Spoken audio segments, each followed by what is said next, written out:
Well, when Christopher Columbus hoisted the sails on his 3 tiny ships and launched into the great void, he and his crew probably never imagined the impact that voyage would have on our world.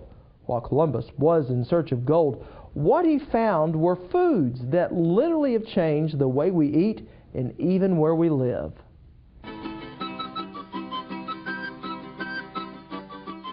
In the highlands of Peru, farmers harvest this year's potato crop not that differently than centuries ago. Well, the potato was domesticated most probably around Lake Titicaca on the border between Peru and Bolivia. It traveled from there, as you know, to Europe and basically provided the fuel for the Industrial Revolution. By the 1800s, the potato had become a staple in the Northern European diet. Then tragedy struck. The great disasters of the last century was the Great Potato Famine in Ireland. And the sole cause of that was the fact that the Irish had come to depend on one variety of potato. And that variety was not tolerant to what is called late blight. And there was by accident a crate of potatoes introduced from Mexico, where this Pitofta or late blight evolved, into Ireland, and immediately, because every spud was like every other spud, it completely wiped out all of the production in Ireland. So that suddenly people that were eating 15 pounds of potatoes a day had no potatoes to eat. And the result was 2 million, 3 million people died, not only in Ireland, but across the rest of Europe. And resulted in one of the largest mass migrations our world has ever seen. During the 7 years of famine, more than 1 million Irish came to America, while 1 million more died back home.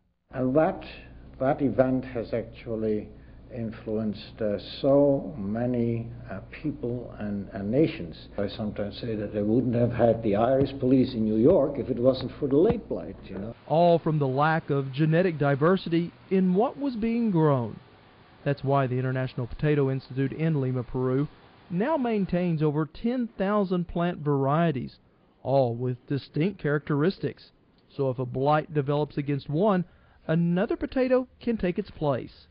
When we introduce varieties that we think will be higher producing, what happens is, because in fact they are higher producing, every grower in a developing country wants to grow the materials we provide, and we essentially replace the genetic diversity that was originally there with what we have provided, which is a much narrower germplasm base. So why do farmers and agricultural scientists continue to develop and grow these genetically similar crops?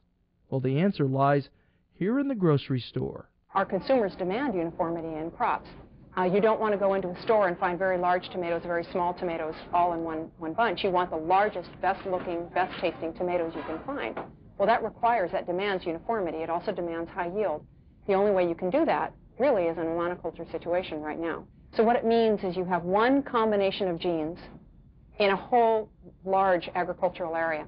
If a disease were to infect, that disease is able to infect the entire area, and every plant is uniformly, equally susceptible to that devastation.